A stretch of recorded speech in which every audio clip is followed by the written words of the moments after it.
minus 27 seconds. We've gone for redundant set sequencer start, T minus 20 seconds and counting. T minus 15, 14, 13, T minus 10, 9, 8, 7, 6, 5, 4. We've gone for the main engine start. We have start.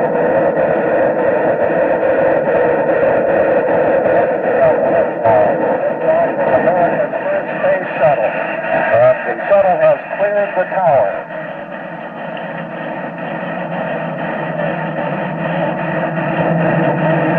What a fantastic sight.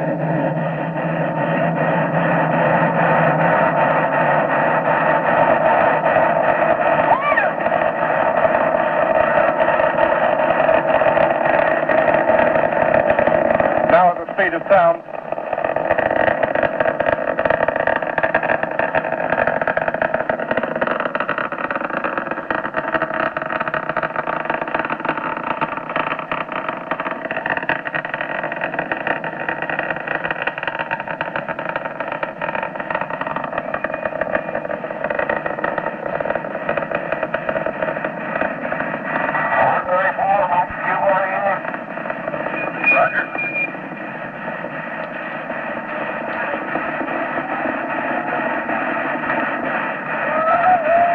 And the cheering and clapping here all over the Cape.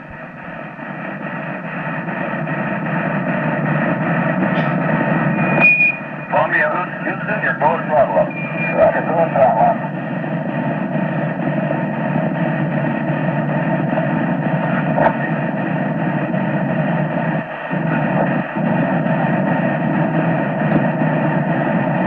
Well, the astronauts have now passed the 19-mile mark. They can't use their ejection seats after this point if they should need to. I'm sure they won't. Roger, Columbia on the nice ride. You're lofting a little bit. Any second now the boosters will run out of fuel and we should see them go. Columbia, you're negative C. That go up says that Columbia, the altitude is too high for ejection seat use. Boosters are shut down. Columbia, you're go for SRB step. 2 minutes, 4 seconds, standing by for SRB step confirmation.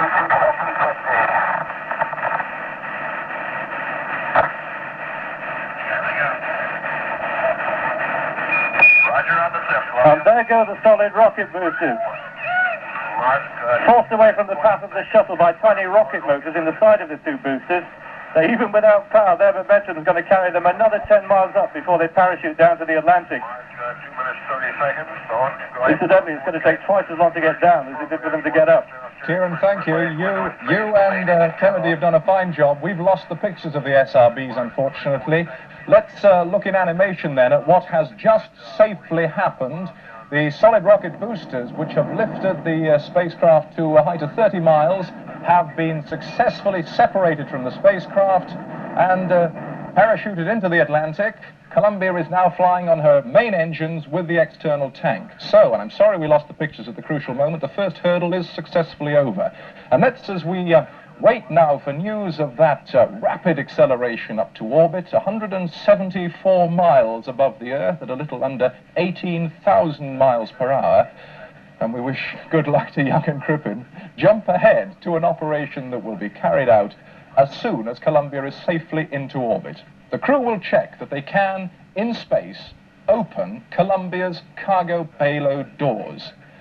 Now, as well as providing access to the large cargo hold, these are giant radiators which prevent the spacecraft dangerously overheating. Pilot Bob Crippen explained to us. For the first flight, we are dependent upon the insides of those doors to provide a capability to radiate the heat of the spacecraft out into space to keep it cool. We've got radiators that coat the entire surface of the large payload bay doors, which are like 60 feet long.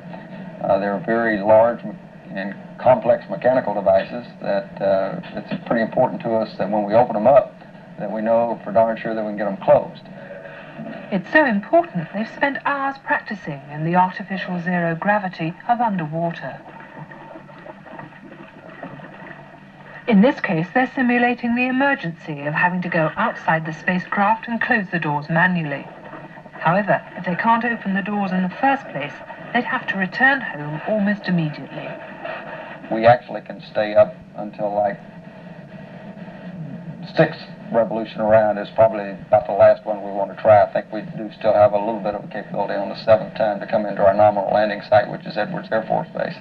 And if we elect to stay overnight, if we have any problems, we would have to go into a pretty severe power down on the vehicle to keep from generating so much heat.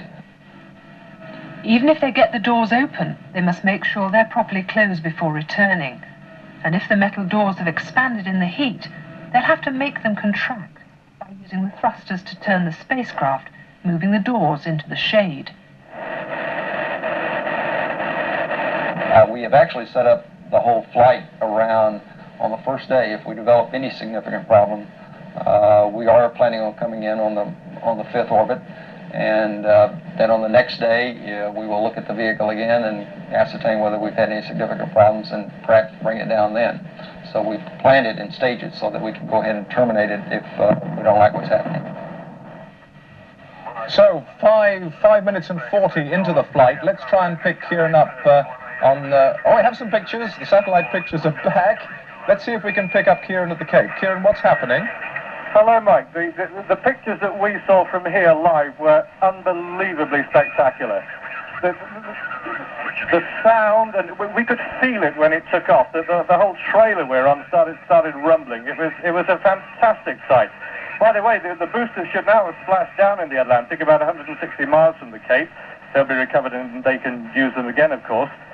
We can see a plume of smoke stretching as far up in the sky as it is possible to see. It looks tremendous. Well, thank you for that. It looks as if the problem may easily have been in one of the cameras on board the chase aircraft, because we were getting pictures from the ground there at the Cape. Let's consider then what is about to happen a couple of minutes from now. Columbia is at the moment, let's use the model, flying on the main engines in the spacecraft, fueled by the giant external tank.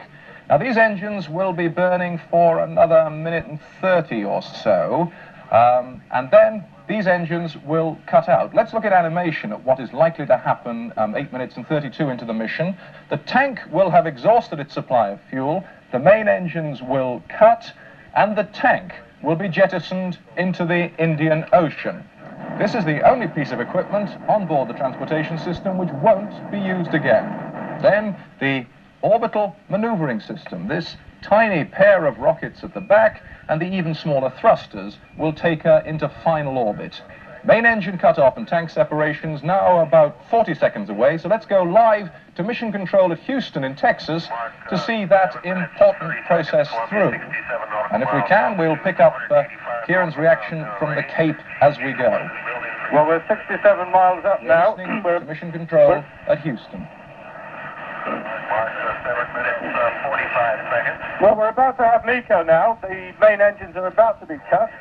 There's hardly any fuel left in the external tank. 65%, 6 seconds before main engine cut off. We've been told that they can even go into orbit if 2 engines cut out. It's going that well. Waiting for the external tank to go.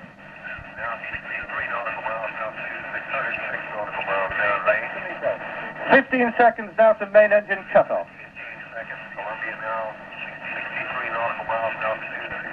63 miles up. 5 seconds to the time when they cut the engines.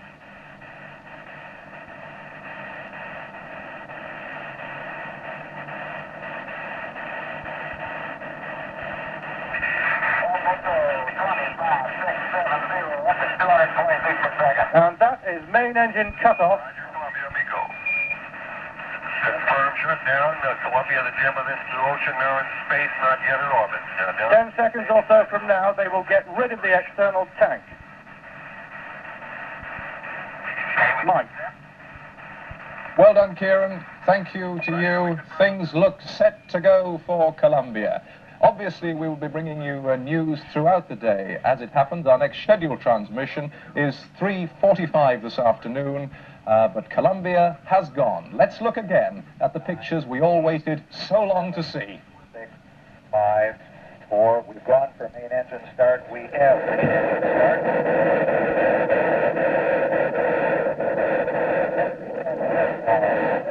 America's first space shuttle. And the shuttle has cleared the tower.